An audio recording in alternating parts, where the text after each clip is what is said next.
To give our viewers a kind of, easing into the topic, what is your assessment of Sri Lanka's macroeconomic outlook in the next 6 months? For me, a very relatively positive place, and quite a positive place, and that's a strange place to be in. I think even as an economist to come and say, look, the economy is positive, it is fundamentally the fact that we move from being, and I'll elaborate more on this, but move from being an economy that ran on deficits in the past to now one that's running on surplus, and that fundamentally changes the characteristic of the country. So for me, I think it's really the idea that we are now on a very different macroeconomic footing. What would you say would be the story with the rupee and the interest rates over the next foreseeable future? I think when you have these kinds of surpluses, the context of the economy really changes. You move from an economy that has really volatile but predictable cycles of rates and currency that are determined by local cyclical factors to ones that are a lot more stable on one end, but on the other end exposed to different type of factors. Now we become more exposed to global factors. Right now, that's less of a factor because they haven't really gotten into that integration, but over the future, that becomes more and more of a factor.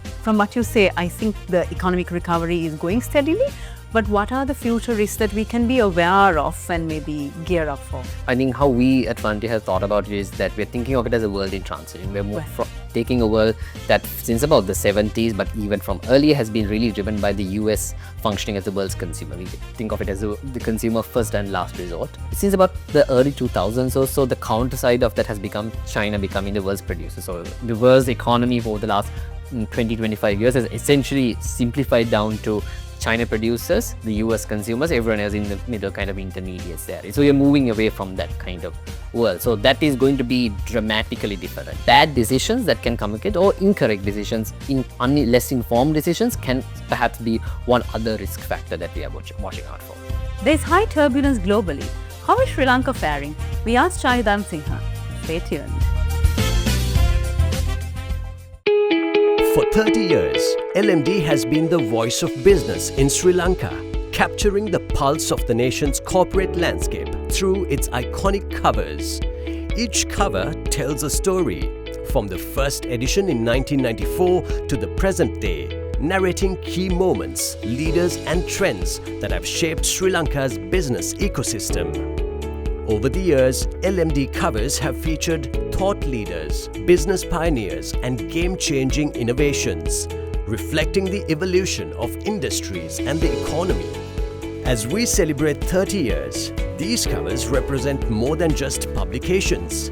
They are a testament to LMD's legacy of excellence in business journalism and its unwavering commitment to being Sri Lanka's leading voice of business. LMD, Sri Lanka's voice of business, a legacy of 30 years.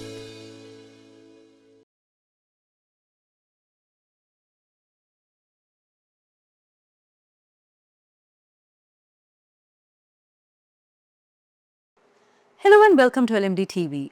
The topic of conversation today is macroeconomic outlook, and I'm here with the head of macroeconomic advisory at Frontier Research, Chayu Damsinghe. Welcome to our show. Thank you for having me. To give our viewers a kind of, easing into the topic, this might sound like an unfair question because we have so much of global uncertainty right now, turbulence across. But what is your assessment of Sri Lanka's macroeconomic outlook in the next 6 months? I think we are in a really, for me, a very relatively positive place, and quite a positive place, and that's a strange place to be in. I think even as an economist to come and say, look, the economy is positive, given everything that we've gone through as a country, particularly over the last few years, but more than that for much longer as well. I think it is fundamentally the fact that we move from being, and I'll elaborate more on this, but move from being an economy that ran on deficits in the past to now one that's running on surplus, and that fundamentally changes the characteristic of the country. So for me, I think it's really the idea that we are now on a very different macroeconomic footing, and that macroeconomic footing is translating through to the economy. It might take a little bit of time for people to get used to what that means because it's a complete new economic story. So I think this next few months, next few years even, is Sri Lanka getting used to what it means to having this kind of new economic outlook. And broadly, that is one that is, I would consider positive, even in the context of all the global problems that's going through. So a lot of getting used to. A lot of getting used to good news, basically. Good news. Okay, that's always good. Talking of good news, what would you say would be the story with the rupee and the interest rates over the next foreseeable future? I think that's really where that story of those twin surpluses really come in because you've had a context with Sri Lanka. We've had this what we were trying to call the up-down cycles of Sri Lanka's economy.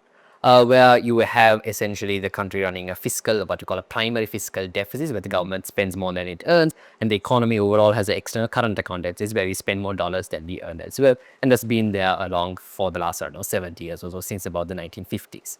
And when you have that, you borrow some at some points, and that reads this cycle in days. You know, you have some point that stable, and then rates go up and then come down, all of that, right? It's a huge Vicious cycle. vicious cycle. This historical story in Sri Lanka. But now, for the third year running, we were essentially reverse that. We are running primary fiscal surpluses, and we're running external current account surpluses, and that's happening despite, for example, some tax adjustments happening this year, despite the huge vehicle imports happening this year. Despite all of that, these surpluses continue. So I think when you have these kinds of surpluses, the context of the economy really changes. You move from an economy that has really volatile but predictable cycles of rates and currencies that are determined by local cyclical factors to ones that are a lot more stable on one end, but on the other end exposed to different type of factors. Now we become more exposed to global factors. Right now, that's less of a factor because we haven't really gotten into that integration, but over the future, that becomes more and more a factor. But broadly, I think the kind of sharp adjustments, both positively and negatively, are probably not very high. However, costly movements are possible. EC will really start to see the negative is probably less likely than the positive at this point. Good place to I think be. it's really good.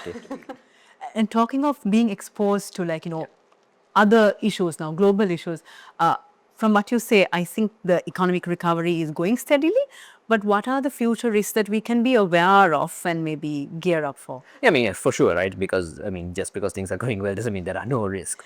And the most obvious risk, I think, is obvious the global economic situation, and there's no getting around that point. I think how we at Frontier have thought about it is that we're thinking of it as a world in transition. We're more Right. taking a world that since about the 70s, but even from earlier, has been really driven by the US functioning as the world's consumer. We think of it as the consumer first and last resort. And they're moving away from that for whatever reason. It could be political, it could be economic, but essentially moving away from that world. Since about the early 2000s or so, the counter side of that has become China becoming the world's producer. So the world's economy over the last 20-25 years has essentially simplified down to China producers, the US consumers, everyone else in the middle, kind of intermediates there. So you're moving away from that kind of world. So that is going to be dramatically different. That's going to lead to a lot of change. What that change is unclear. But it could also mean very simply that the fact that East Asia has been the factory of the world for the last, however many years, might start changing. Is that a good thing or a bad thing? That's not necessarily very clear. So I think for us, that's the biggest risk, the visible risk. The other risk for us is a more domestic one, in that, like I said, the fundamentals of the economy are quite strong. They've shifted in a very categorical level away from where they were earlier. Qualitatively, it's different. But if we engage with the economy, assuming it's the economy of the past, then the decisions that individuals make, decisions that businesses make, investors, governments make, will be very difficult to engage with the reality of the economy. So, like, one of the points that you think is that you're in a completely new economy where you have the government having surplus money without anything to do it. Like, the government probably doesn't even have the SOPs really. That I don't think many people in the economy really know how to engage with an economy like that. So bad decisions that can come with it, or incorrect decisions, less informed decisions, can perhaps be one other risk factor that we are watching out for. So there's an unlearning that needs to happen, whether we are capable of it. I don't know, we'll have to wait and see. But I think the general sense has been it takes a little bit of time for countries to get used to it. But once they do, as long as the underlying story doesn't dramatically change for some other reason, it generally ends up being quite positive. And talking of positive, you mentioned the debt restructuring process, but I want to get into it a little bit, in depth. Yeah. Is it going? It's going well, definitely. But are there any areas that are yet to be, dived into to streamline? I think most of the debt restructuring is almost entirely done. So I think there's, Right. so for on what we restructured as Sri Lanka was our sovereign bonds. We restructured most of our bilateral debt, and then we did the optimization of the domestic debts. That was done 2 years ago, essentially now. The sovereign bond restructuring was finished at the end of last year. The bilateral restructuring basically all done. We are just finalizing some of the final agreements. So that's basically just operational things left to be done. So the debt restructuring is basically done. So there is not much left to be there. But what I would think of that, and what for me is important, there is this idea that in 2028 our debt payments will restart again, and that they will increase again. That's not entirely true. That's a bit of a misnomer of what's actually going on. So what's actually happening is that that's referring primarily to the sovereign bonds themselves. But even those, we do have payments that happen until then as well. We have interest payments that happen, and we have some of the accrued interest of the past gets capitalized into bonds that we are continuing to pay. We paid, I think by now we would have paid 2 of those installments already this year itself. So that's continuing to happen. But of the other debt that we paid, of the restructured bilateral debt, some amount of the interest would be paid. Some has not been restructured, so that continues to be paid. And particularly the multilateral debt from the EDB, World Bank, IMF, that continues to be paid as well. So when you take all of that together, in fact, it's not that you do see an increase when you move to 2028. Yeah. That even with that increase, the debt repayments in 2025 itself is high. 2025 is probably going to be the highest debt repayment number of external debt, because when you include the government's total debt as well as the debt that the central bank has to pay. Some swap lines we took over during the crisis, some of that needs to be repaid, and there's about $1 billion of that to be paid this year. You take all of that together, 2025 is probably going to have higher debt repayments until about 2030 or so. So in reality, there is no sudden Big shock, There is no big shock. In fact, 2025 is in that sense a tighter year. So in that sense, I'm not concerned about debt restructuring having, there is a view that, oh, we had to get things done 2 to 3 years, otherwise everything will go completely another direction. I'm not necessarily a subscriber to that belief, because I don't necessarily see that kind of story happening in 2028. Yes, lovely, lovely. It's time now to take a very short break, but we'll soon be back to talk more about the macroeconomy. Display your brand message on digital screens at prime locations. The largest digital advertising network in Sri Lanka. Emerging media. Welcome back to the show. We're in conversation with the head of macroeconomic advisory at Frontier Research, Chayu Damsinghe. And talking of, debt restructuring is happening well, payments are going well, and economic recovery is steady. But in one of your previous answers, you said that we have to change the way we think about the new recovering economy. How is the average Sri Lankan doing that? I mean, what does economic recovery mean from the perspective of the average person? Yeah, that's a great way for me to explain that point, right? Because Sri Lanka has been essential. Like, we think of the crisis of the last few years, we think of the crisis, the impacts of the pandemic, but Sri Lanka's economy has been essentially in a recession since about 2018 now. It was 80, like from about late 2018, 2019 was a recession, 20 of course in the pandemic. 20 was a little bit of a pickup, just the bounce back from the pandemic, but since then, so it's like a 7-year recession.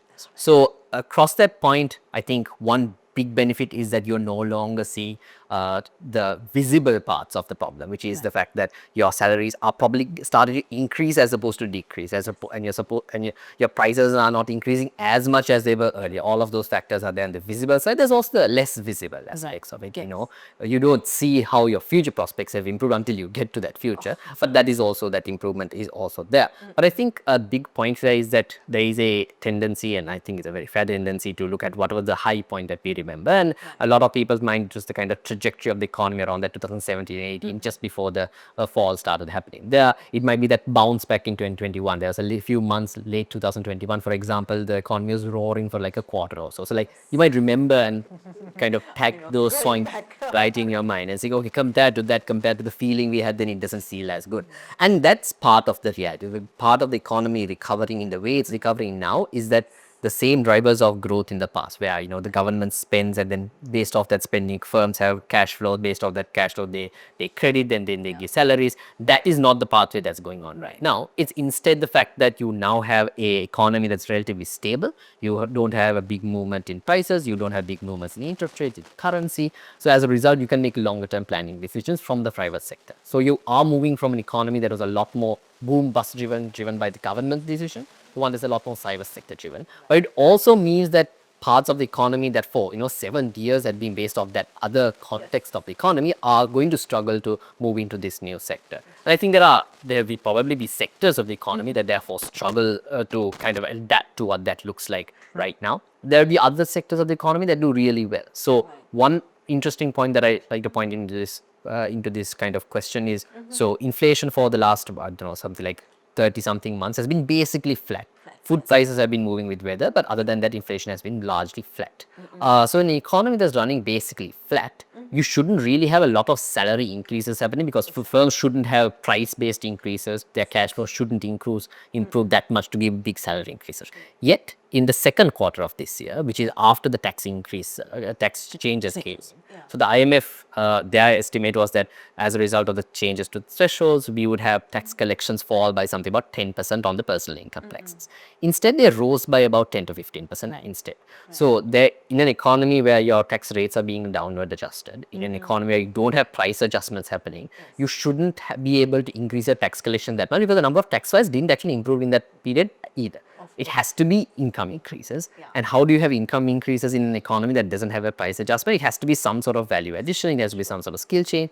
That is in itself the reflective of kind of underlying restructuring of the economy. So if someone's doing 10% better, that means other people who are unable to kind of adjust to that new reality are probably taking a little bit longer to move in there. Wow.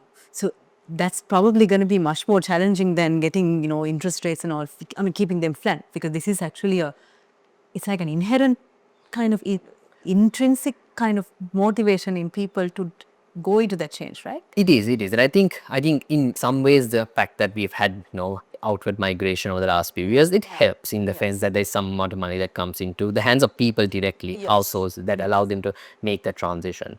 You are forced to do skill adjustment in your life because you are no longer able to do the same kind of job. Either you do that skill adjustment and move to a different career. Perhaps immediately your salary is not growing that much, your wages aren't doing that well, but in a year or two, then you once again start to improve. And I think the point that, like, from the kind of work that we have done, is that in countries that undergo this kind of structural shift, the kind of structural change, this does happen. It's not something that Sri Lanka has to figure out from scratch. It's not something that a country has never done before. It generally tends to happen. People, when faced with this kind of conflicts, will do the changes that are required. They do end up happening unless something dramatic is different. It just takes, a few years to get used to what that means. Like, and then feel confident and say, like, okay, you know what, I spend the last few years training myself, changing my skill set, and now I can confidently say I have a career ahead. And it takes a few time for people to be confident in that kind of context, I think. Wow, lovely. It's been an amazing discussion, Chayu. Thank you. But we've sadly come to the end of it. But if I finish off with this kind of question, the mindset that we have in an economic recovery kind of phase is different to what we should have in a more sustainable growth phase. Surely we're getting there, but how can we accelerate that? I think a lot of it right now is really has to do with recognizing that even right now, we are in that sustainable growth period. I think that is where it starts, because a lot of, like, everything, and there's almost criticism I have of kind of the conversation around it, in that I think for the last, 4, 5, 6 quarters where we had around 5% growth, every single quarter someone has come about and said, no, that's actually just a recovery from the start, right? And at the start, you could say that, but when it keeps happening 6, 7, 8 quarters, it's sustained, right? Like, it's no longer just a bounce back, it is a sustained recovery. And you can see that it's very broad-based, happening across the point, happening in manufacturing places we didn't expect it to happen. You're starting to see it. It's happening in just energy generation. It's happening across the board. So I think there is a lot that's currently happening. There is a lot of conversation, I think, a lot of specific policy measures that sometimes get asked for from varied parts, from varied ideological persuasions, from varied areas. I personally am not, don't necessarily have a very strong view there. My sense is that, look, right now we're in a context where we're seeing some sort of sustainable growth. What we've seen in other countries is, once you start, let's call it 5% growth, when you have 5% growth sustained for a while, then you start to have the kind of political incentives in the economy, the political economy, the policies that become realistic to pursue versus not, start to change. And then you start to have different things. So for example, I wouldn't be surprised that, 10, 20 years looking back, people will say, oh, we had this economic recovery, and then you had something like a national single window. That was the one thing that pushed it. I would say it's the other way around. When you have an economic recovery, it's easier to push something like a national single window, which then makes the next step easier, which makes the next policy easier. So I think it's just being confident enough and believing in what we have right now, and not necessarily misinterpreting this as just a bounce back, and is particularly not misinterpreting this as a version of the previous economy, as recognizing that this is a new type of economic structure that we are in. New economy, new mindset. New economy, new mindset. Thank you, Chayu. We've been in conversation with the head of macroeconomic advisory at Frontier Research, Chayu Damsinghe. Thank you very much. I absolutely love the conversation. All right, thank you. Thanks for having me. And thank you to all our viewers for joining us. Until next time, take care. Don't forget to subscribe to our YouTube channel and follow us on Facebook, LinkedIn, Instagram, and X. Thank you for watching, and stay safe.